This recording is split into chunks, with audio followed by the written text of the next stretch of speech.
Right, okay, so what I wanted to do with today's video is I wanted to kind of tackle a big topic. It's essentially my currently 7 years in game development in some form. Like it is coming up to 7 years anyway. I think it'll be 7 years in January, I believe. So what that means, just start for starters, is um I've been making board games now for about 6 years, and they're coming up to seven.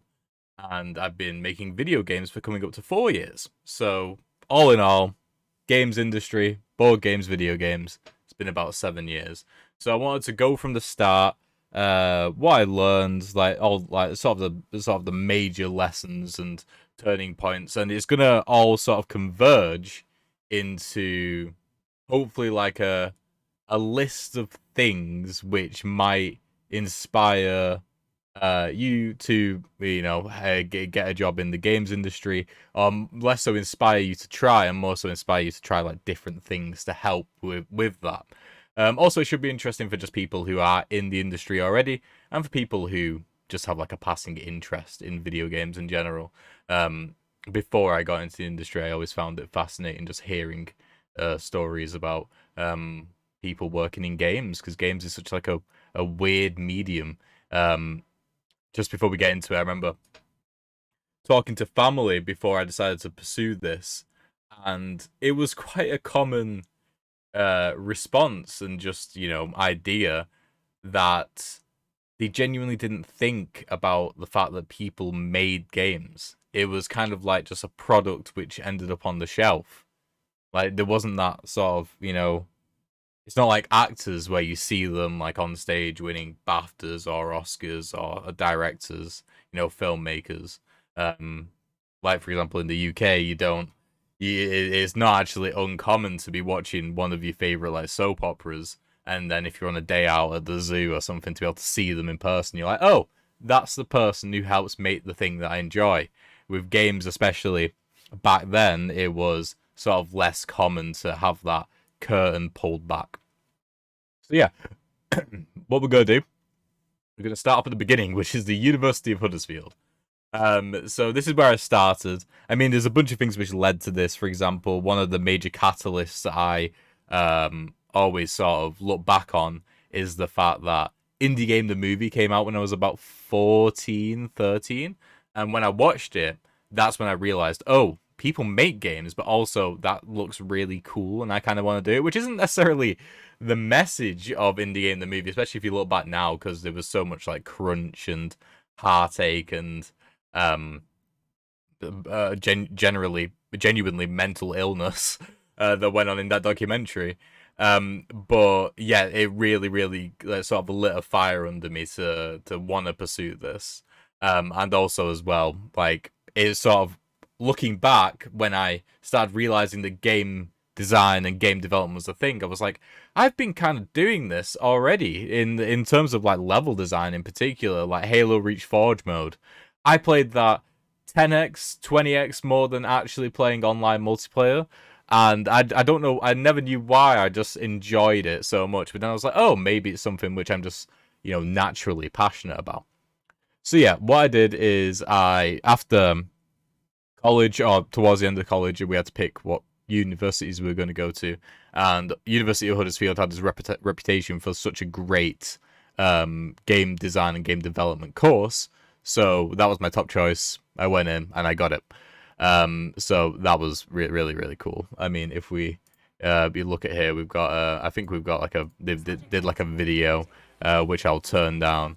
I didn't actually realize I did this 4 years ago, which is crazy. But yeah, so this is kind of what the University of Huddersfield looks like. They offer loads of different courses, like within the course. So basically, you can that's Matt Novak. You can either pursue games art, games programming, or game design. Like those are like the three things that you can like choose to do. I pursued game design. But yeah, the course has really offered me loads of ways to sort of progress. And these next things which I'm going to go over are adjacent to the University of Huddersfield. I'll tell you when I started working on stuff, when I finished at uni, because that's one of the, I think, the key sort of differentiators between me and potentially some of my peers at university, is that it felt like it was kind of like a thing where people on the course saw the end of the university as the time to start to build a portfolio, to build a CV, to build connections and go out there and try and get a job. I saw the start of uni as a way to do this. Anytime I had the opportunity to turn a module or a project that we're working on at university into something that could be a portfolio piece, or to maybe help build connections, which I ended up doing with some of the projects, and network, I did that. And itch.io is a website where it hosts games. It's a storefront, really, but also it's one of its main things is it hosts game jams. And if you want to get in the games industry and you haven't done a game jam, that's like the first thing I'll say. Like, you should try and even do like a solo game jam, which is what I did with my first project, which was Lonely Planets. If we have a look here, I'll go on the video, which is probably the best thing to do. I'll full screen that. But yeah, is this 1080p? It is. Okay, so it's quite low quality.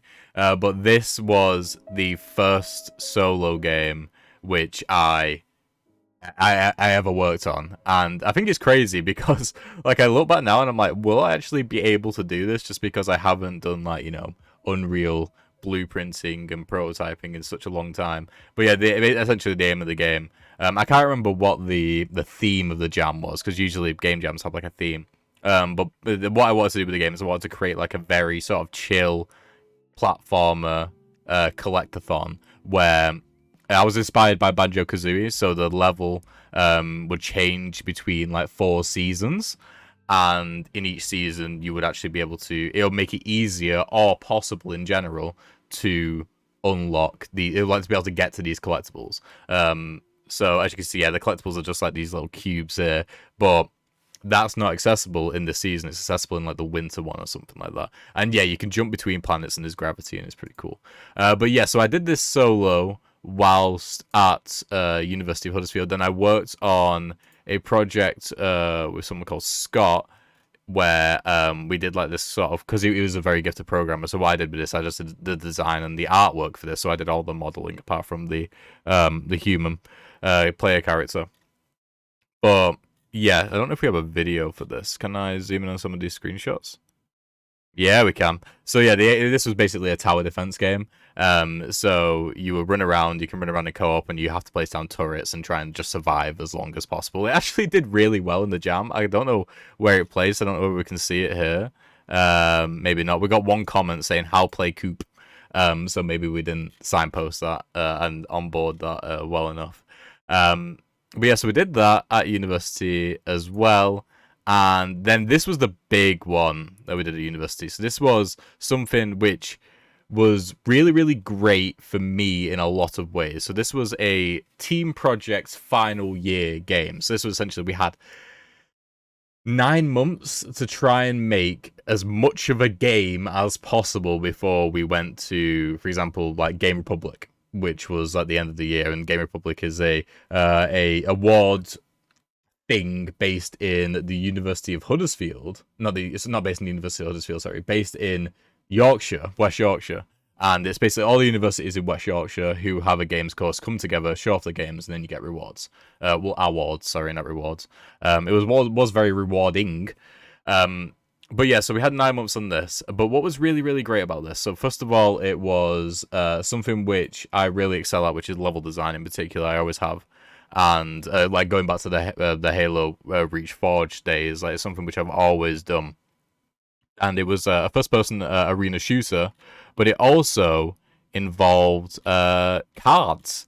For some reason we don't have any images of this here. But yeah, so like basically you would run around, you would shoot things. When you ran out of ammo, you would draw 5 cards, and then that would influence how much ammo you had, your rate of fire, your damage, that sort of thing. And it was just kind of that. But we wanted to make it like a really feel-good, game-feely game with this quirky little card system on top.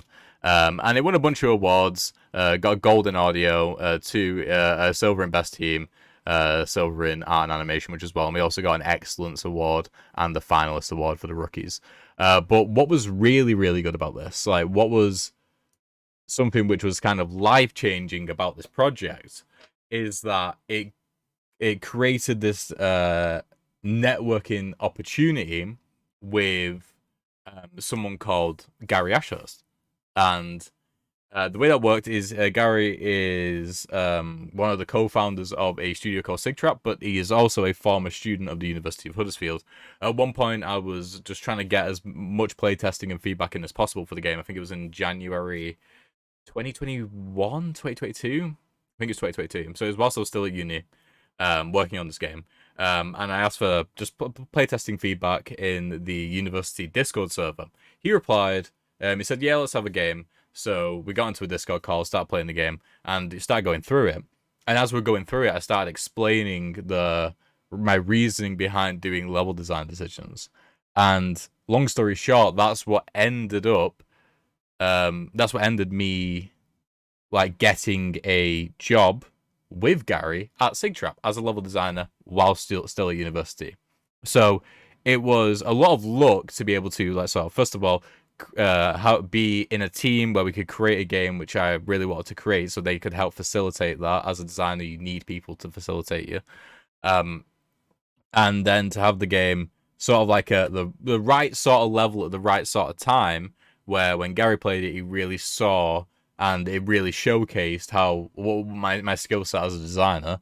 And then for him to also be working on a game himself where he needed a level designer, and to have an opening for the job at the time, and then for these all other things like how personable it was during the call, how open Gary was to hiring me, taking a punt on a university student, all that came together in a really weird way.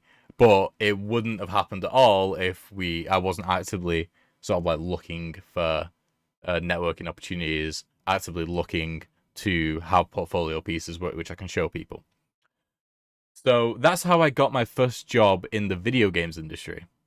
But what I haven't talked about is board games. So we're going to go back to video games soon, but we're now going to cover board games, because that was kind of what I did video game-wise up until the end of university.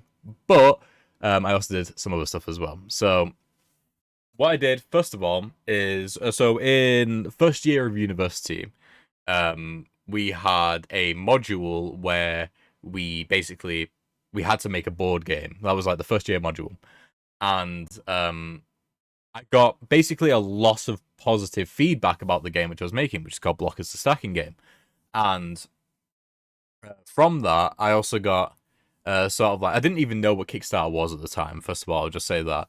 But I got sort of like incentivized by the tutor, Daryl Marples, to try and just launch it on Kickstarter, essentially.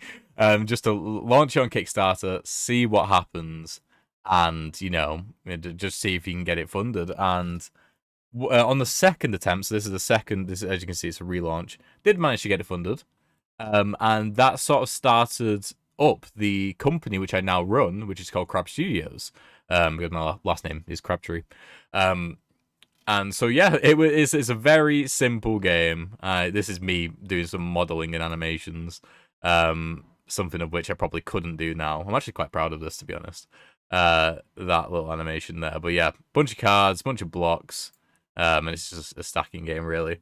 So yeah, it only got 58 backers, barely funded, and to be fair, it was way under what I actually needed to get it to fund, because I had no idea about anything. Literally, I was 18 years old at this point, I believe, or 19, and I had literally no idea what I was doing at all. I had no idea about manufacturing, how much all that was going to cost. I had no idea about marketing. I had no idea about distribution. And then all of a sudden, whilst still in my first year of university, I had to do it all.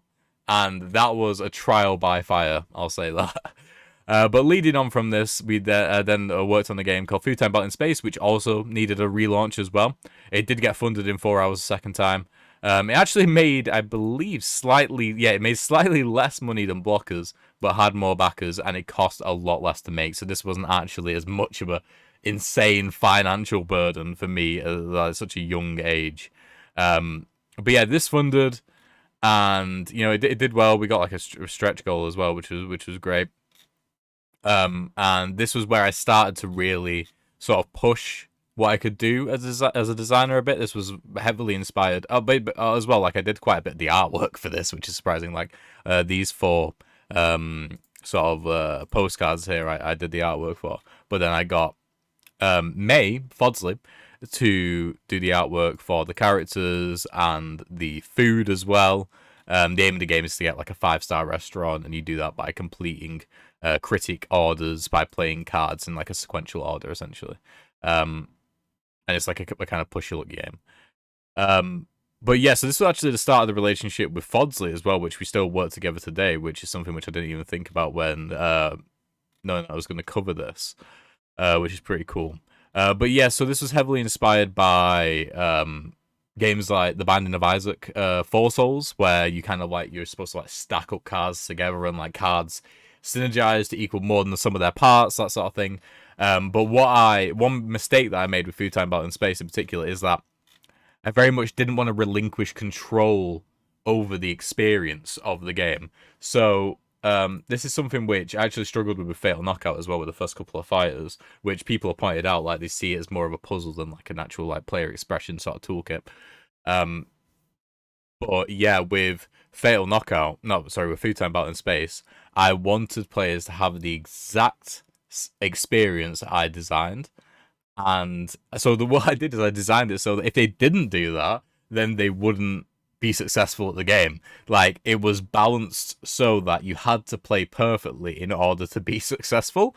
And surprisingly, people like the game, like they enjoy it. I just feel like I made a bit of a mistake with that one, but you gotta learn. You gotta learn at some point. So moving on to Landscape, this is something which I'm incredibly proud of.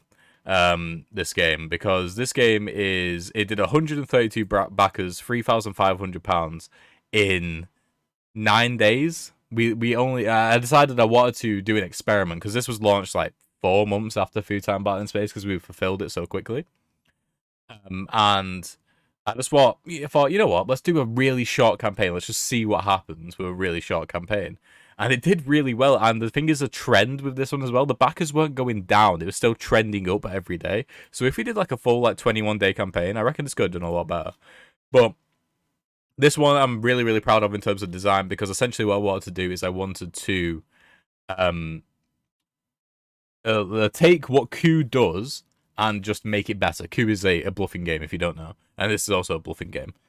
So one thing which I didn't like with Coup is that there was a very harsh player elimination mechanic, where if you engage with the game, you lie, and you do it unsuccessfully, then you're out of the game. Or if you call someone out online unsuccessfully, you're essentially out of the game. You have 2 lives. So I wanted to make a game where there was no player elimination. So I turned it into like a racing game instead. So the punishments for doing stuff unsuccessfully is you just move back spaces on the board. And people really, really like it. Like, literally, this game came out in 2021, I believe, and I still get people coming up to the convention saying this is great, which I'm super happy about. It was such a small game as well. I had a 250 copy print run, but it did really well. And those were the 3 board games which I launched on Kickstarter, got funded, and fulfilled while still at university. And these board games are sort of like the one of the key reasons, actually more so than my experience as a level designer at Sigtrap, working with Gary, that I actually got hired for my next job. But before we get into that, I just want to go back to Sigtrap. So yeah, once I left, well, I was also still at uni, but after I left uni as well, I was working at Sigtrap. So Sigtrap is an indie studio. They've made Sublevel 0, and they've made Undercover. Undercover is the game which I worked on. I think there's some videos still on the channel, actually. You can look back and see like sort of like a day in the life of working on it. But yeah, this image here pretty much summarizes it pretty well. It's Time Crisis, the arcade game, but in VR. So I was in charge of, the levels which I created, and in charge of like the combat in those levels and that sort of thing. And it was amazing how much freedom I got working on Undercover. I'll just show you some gameplay now. So well, this is a launch trailer.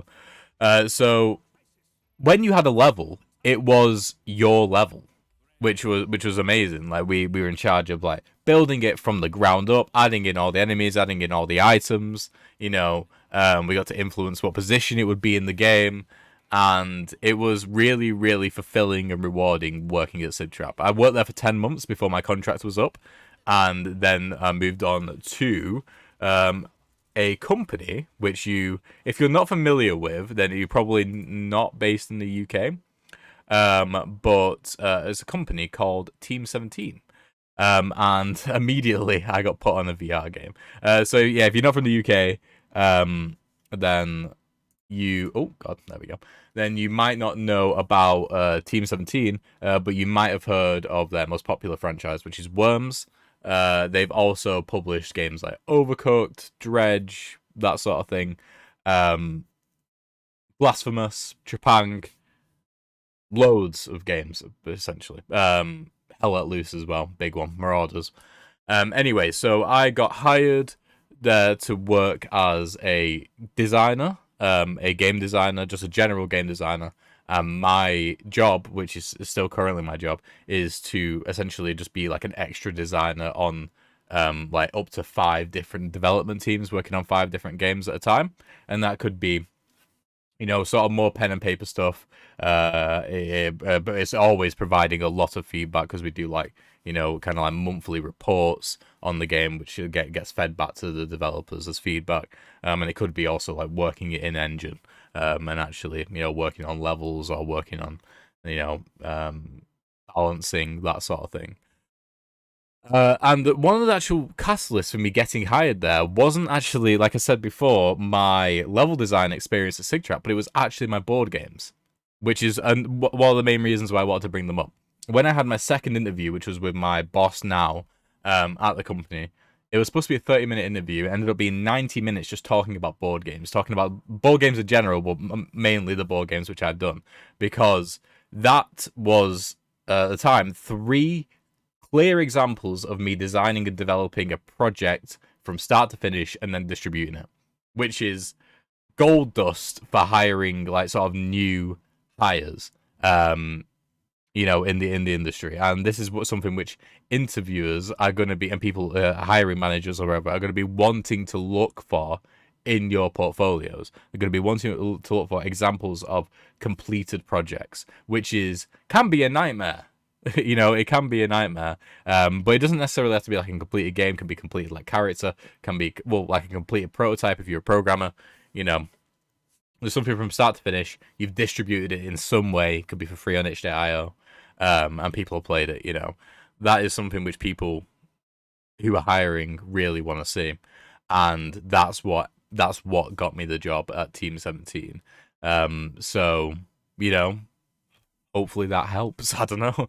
But yeah, anyway, so at Team 17 so far, I have been a part of 2 launches. So I joined this project quite late, Borderbots VR. It was basically because I was working at Sigtrap. They were like, oh, VR. We've got a VR game which is shipping in a few months. Do you want to work on that? So I was like, okay. I ended up going to their studio and everything. I ended up getting locked in the toilet at their studio. But yeah, this is essentially the X statement is Paper Please X VR. So yeah, it's Paper Please in VR, and it was really, really fun to work on it. I only got to work on it for about 3 or 4 months, but I felt like I sort of left my stamp on it and helped out with it, in a way. And yeah, but one project which I want to get onto next is Warcana. So Warcana, it was the first project that I got to work on at Team 17 from the very start of it getting signed by Team 17. And the reason why I was put on it, not because of VR, but because of my background in board games, because this is a multiplayer tower defense. Let me just turn it down a bit. There we go. A multiplayer tower defense deck building game. As you can see there, they're the cards. And so working on this was definitely a trial by fire. I had to use basically all the UI skills which I didn't realize I had from working on board games to sort of like that was kind of like the main thing which I was doing with the project. It was trying to help as much as possible with UI because that was like one of the big pain points with the project. And working on, you know, tutorials, trying to help balance the game and that sort of thing. And yeah, like I said, it was trial by fire. This was such an insane game for to be my first game. It was so big, it was so complex, it was so deep, and I feel like I am not even. This is kind of like why I wanted to do this. So like working on Wakanda made me realize that I'm not after finishing it. I'm not even close to the same designer that I was at the start of working at Team 17.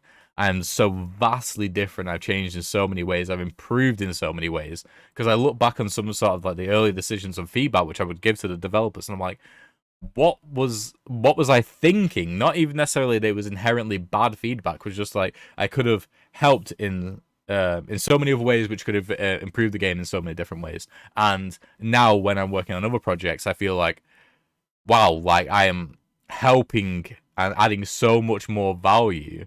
And if I didn't work on Warcana, then I probably wouldn't have been able to do that. And so I'm always going to be very, very grateful for Warcana, and it is like a really fun game as well. Um, and yeah, it was great to work on it. It was great to work with 1,000 Orcs, the developers, on the project. They're great guys. So yeah, that is kind of where I'm up to now. Warcana came out a couple of months ago. I'm currently working on a bunch of different projects at Team 17. And I'm also working on the next game. So like one thing which I released whilst at Team 17, I will just cover quickly. It's kind of a big one. It's Fatal Knockout. So Fatal Knockout is a 1-2 player tabletop fighting game played on an arcade cabinet inspired stage. As you can see here, this is the arcade cabinet. And yeah, so like that's the box, and you can see it's other side. You can see it there, sort of.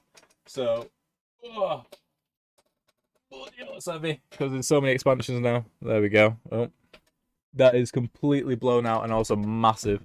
But yeah, so I was working on that while Team 17. Well, before I was at Team 17, and then I think I was launched whilst I was at Team 17.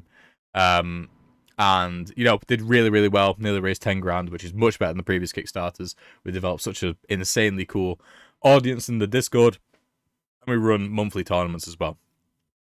Can't ask for anything else as a designer for people to love your game. But then we are now working on. I'm going to cut to this just so I don't reveal anything, and then cut back. So we have a. I'll just show it here first. We have an expansion. Yeah, the settings I've got on the camera are just blowing this out massively, so it will be easier to show on the screen here. 1 second. There we go. So yeah, we're launching this at the end of the month, so it's currently the 17th of October. As I'm recording this, we'll launch this on the 29th of October, and the link for it will be in the description as well, but it is an expansion to Fatal Knockout. One thing which I really, really love about Fatal Knockout is just how expressive the game is. So, first of all, the characters, the artwork, just to go on like sort of like a surface level thing, people get so invested in the characters. People care about these characters. They pick their favorite characters to play, but also their favorite characters that like sort of represent who they are, both in terms of gameplay and how they look. And I think that's really, really cool. But yeah, the gameplay is like the first time where I feel like I've really sort of nailed down the constant engaging player interaction. Players constantly care about what their opponent's doing. They care about what they're doing. They care about the interactions between them and their opponents. And the action is just kind of non-stop. And the sort of rule set which I've created sort of lends itself to kind of essentially infinite expansions, which is crazy. Like, this game is infinitely expandable. People have created their own fighters. They've got them on Tabletop Simulator, and you know, like they've imported fighters from like other games and like designed them as well. Like, I think there's like a Guilty Gear version of Fatal Knockout, which is insane, and it has just sort of really sparked something in me where I'm like, oh damn, I can create something that's this special, and I'm really, really happy. I mean, it's just like really, really touched so many people, and you know, it's something which is like a thing in people's lives, which is crazy. Like, I never thought that would be a thing, but it is. And I'm hoping with this expansion that we can sort of just keep making really cool stuff. If you do want to play it, by the way, it is for free on Tabletop Simulator and always will be. The Kickstarter is kind of like a weird one where it's to fund the physical version of High Rollers, which is the expansion, but it's also to fund the development of the next expansion as well, which isn't usually how Kickstarters work. It's to like fund what we've done and so we can make it physical, like in terms of board games, but we're also funding the digital development of Fail Knockout as well. So if this is all interesting to you, there's plenty of videos online, plenty of videos on the channel. Then make sure to check it out. And yeah, the link's in the description as well if you want to get notified when it goes live. And if you're watching this past October 29th, then check it out as well, because it might be live at the time you're watching this. Anyway, thank you so much for watching. This has been kind of like a therapeutic video. I do plan on doing more videos. I mean, I've said this in the past few videos. I'm not committing to being sort of consistent on this, just 'cause I've got so many plates I'm spinning all the time with a 6-month-old at home. Though, yeah, born in well, nearly 6 months, born in April, which is crazy. But then also working full time at Team 17 and pretty much working full time at Crab Studios as well. A lot going on, but I will try and do more videos like this if you enjoy it. If you do, then please make sure to leave a like, just so I know if you guys enjoy it. But yeah, anyway, thank you for watching. Hopefully you enjoyed, and I shall see you in the next one. Goodbye.